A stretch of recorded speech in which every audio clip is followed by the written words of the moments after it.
What's up, guys? Welcome back to episode 2 of Explaining and Exposing Magic. I am your host, Chandler Henry, here with Rise Magic, and today, if you're new to this show, what we do is we try to build up the magic community, make it stronger by exposing and explaining the weaker magic so that more professional magicians out there can get better at magic and make it more bulletproof to spectators. I'm happy to report that the pilot episode was a big success. I mean, there were some haters here and there. There were some horrendously offensive things, some vile things said on the first episode of the show. I mean, especially this. I don't know why anyone would comment something so egregiously offensive. But I'm of the mindset of haters are just confused fans, so we're gonna push through. We're gonna keep this series going because it's not about me. It's not about who we're looking at. It's about improving magic. However, I am someone who can, extend an olive branch to people out there who thought I was being immature or egotistic and unprofessional and saying that I was the true amateur. Part of it I feel like is my appearance. People see me as a young kid out there and they say, he has no idea what he's talking about. So hopefully I can be more like a professional magician and extend an olive branch to the professionals out there and dress more like them. Got some in my eye. All right, all that being said, I do want to point out that this episode of America's Got Talent aired a couple nights back, but I purposely waited till now to watch it for the first time. What you're about to see is completely unscripted. I have never seen this before. I wouldn't write things down to say or anything like that. This is completely unscripted. My first time watching it, so let's check it out. And play. All right, we got some more Jewel and Vape stuff going on here. This looks pretty familiar. Oh, hold up. Yeah, this is definitely what I was thinking it was. This is a complete copy off the Star Wars Rogue One, a Star Wars story scene, where Darth Vader steps out in that smoky hallway and is about to carve up all those stormtroopers like they're a Thanksgiving turkey.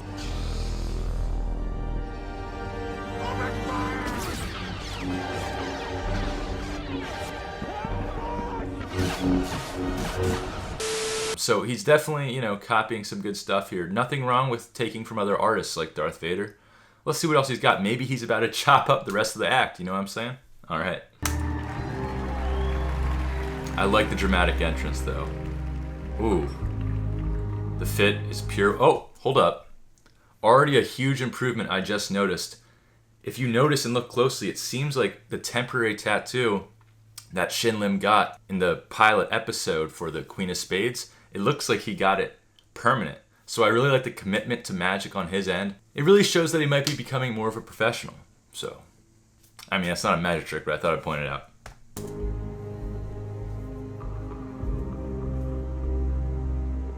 So you got 2 jokers, bicycle cards.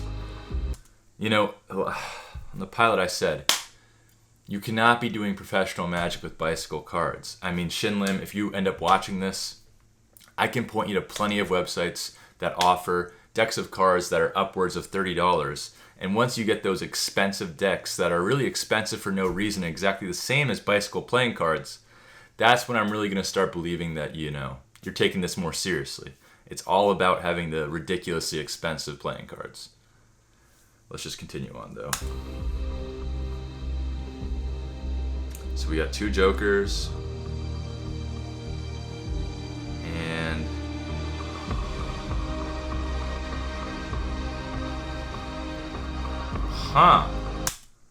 that's pretty cool. I can't lie, that's pretty cool. He made an entire deck appear out of nowhere. However, as one of the greatest minds in magic, this did not slide past me. In fact, what Shin Lim is using here is glow-in-the-dark playing cards. Now, this is a pretty new technology, but if you Google search, you will see that glowing cards are pretty popular. So here's what I'm thinking, right? You got the cards, you got a black mat, so you turn the glow-in-the-dark switch off, kind of like a phone flashlight, right?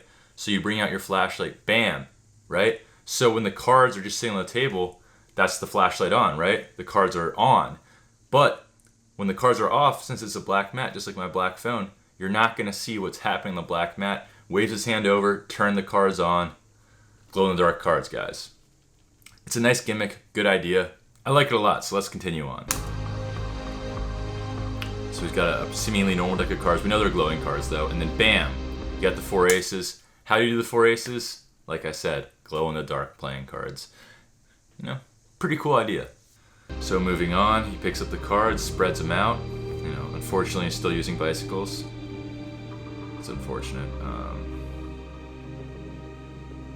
So he has the 4 aces up in his hand. Pretty classic.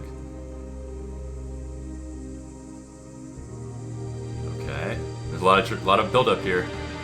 Ooh! And he makes the 4 aces, punches them up, and then you see the blue bicycle back turn into a heart. Now, I want you to look at this closely, okay? When you're performing magic, you gotta think, why is the hand covering something? So I'm gonna bring out a blue bicycle right here, right? And at a certain point, Shin Lim covers this up.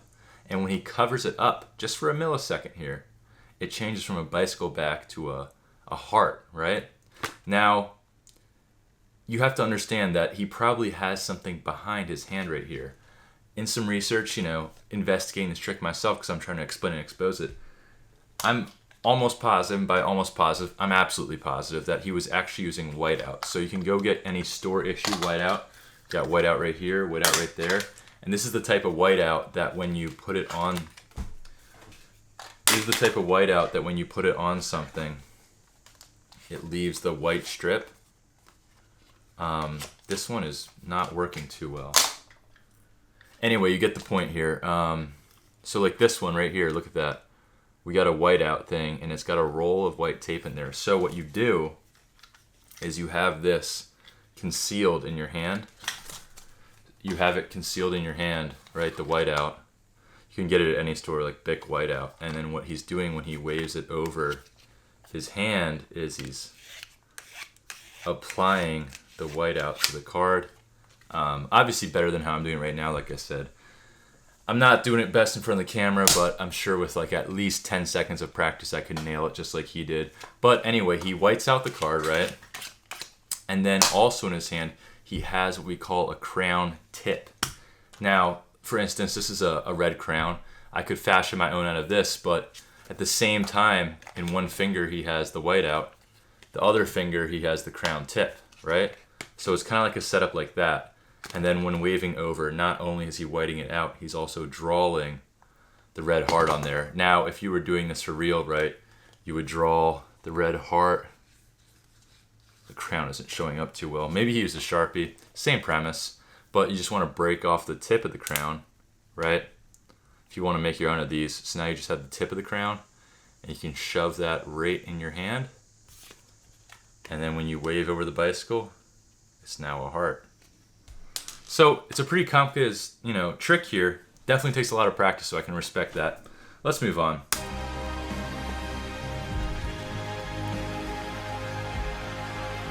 Okay, so he puts the red down.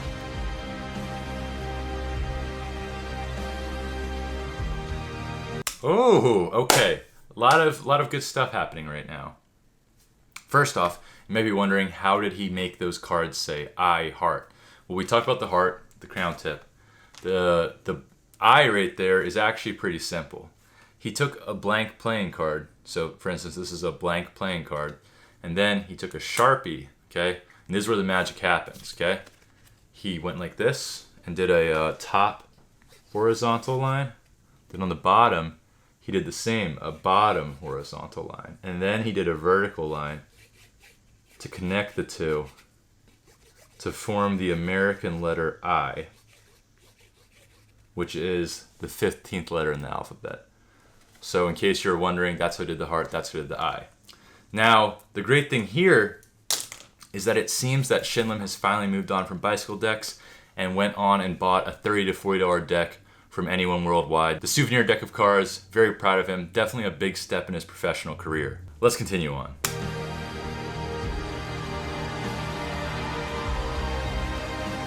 Now you may be wondering, how did he actually change the bicycle deck to an anyone worldwide souvenir deck?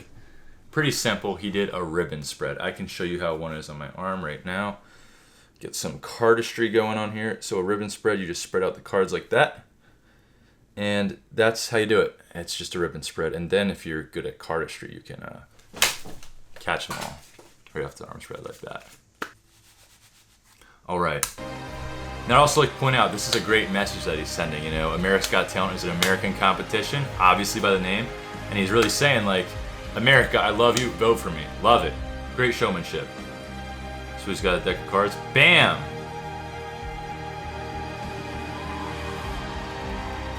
Ooh, did not see that coming. Okay.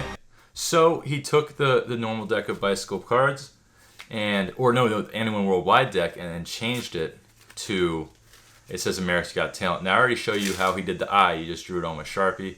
And instead of showing you how to pen out every single letter of America's Got Talent, I think you guys are more interested in how he changed it, right? So if you look back, he changed the 3 of diamonds to an A by one of the first things I actually ever learned when I was performing magic, which is the snap change. It looks like this, right? So it changed from an 8 of diamonds to 9 of diamonds right there, and is completely gone. You don't even know where the 9 went. And then what he did is he did it with the whole deck once again.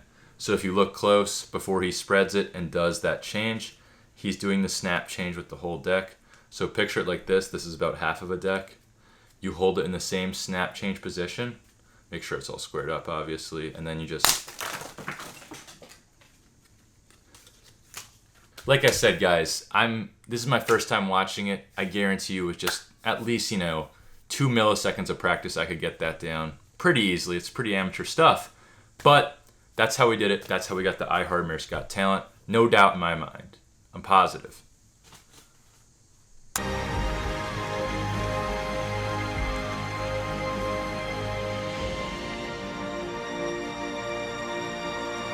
Okay, so we said vote for Shin Lim, America's Got Talent. Very creative, great way to use card magic. Now you might be wondering, how did he write vote for Shin Lim on those cards and change it? Well, like I said, it's very simple. You can just take a blank playing card and you can write whatever you want on it, like that. Anyway. The wink returns! Yeah! Look at that. Let's get an instant replay of that wink. Okay. Bam! Swipe right, baby. Let's get it. Alright, so he takes the deck. Oh, I thought we were over, but we're not over yet. Okay, he takes the deck. Does a thumb fan. Love the music choice right here.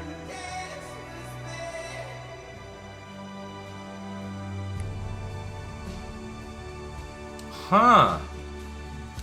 Okay, so it looks like he's doing the same jewel trick as before, but there's no judge's ring that could hide the jewel. So the only possible thing here, and now I don't see it, but sometimes you can know something's there without seeing it. You can't trust your eyes sometimes, and I'm pretty certain that on that black mat there's definitely a camouflage jewel there. Now you guys might be like, yeah, there's no way there's a jewel there, but let me just show you how when you put a camouflage jewel on the black mat, it basically disappears. It's camouflage. It's literally what it's for. So this is very creative use, definitely a good use of camouflage. Let's move on.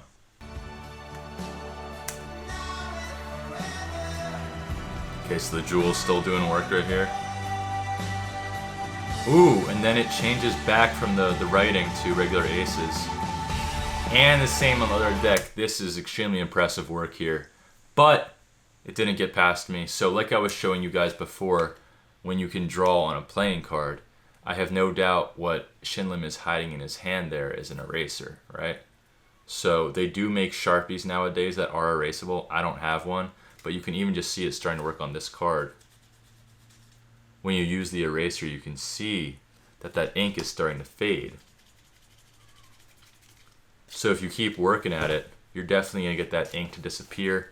However, since his ink was so fresh, and because he's using an erasable Sharpie, having that eraser here and going like, right, it's going to put it back to its normal state and completely remove the ink.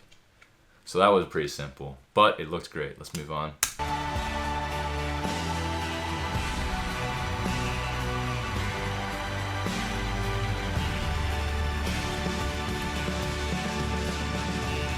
Oh, okay, now it's back to bicycle. I don't know. I get the magic effect here, but I don't know why you'd ever revert back from a $40 deck of cards to a $3 one. That seems like you're going backwards. I don't really get it. But in case you're wondering how he did it, you see the black mat that the jewel was camouflaged into. I'm pretty certain that the mat itself was actually made of eraser. So when you see him rub the surface like that, he's just rubbing off the crown tip from the heart. Let's continue.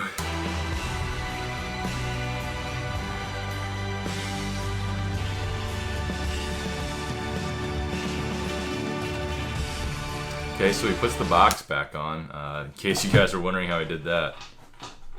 You know, I shouldn't have to pause for this one, but when he puts the box back on the deck, you just grab your bicycle deck, you take the box, ready, and you put it in the box.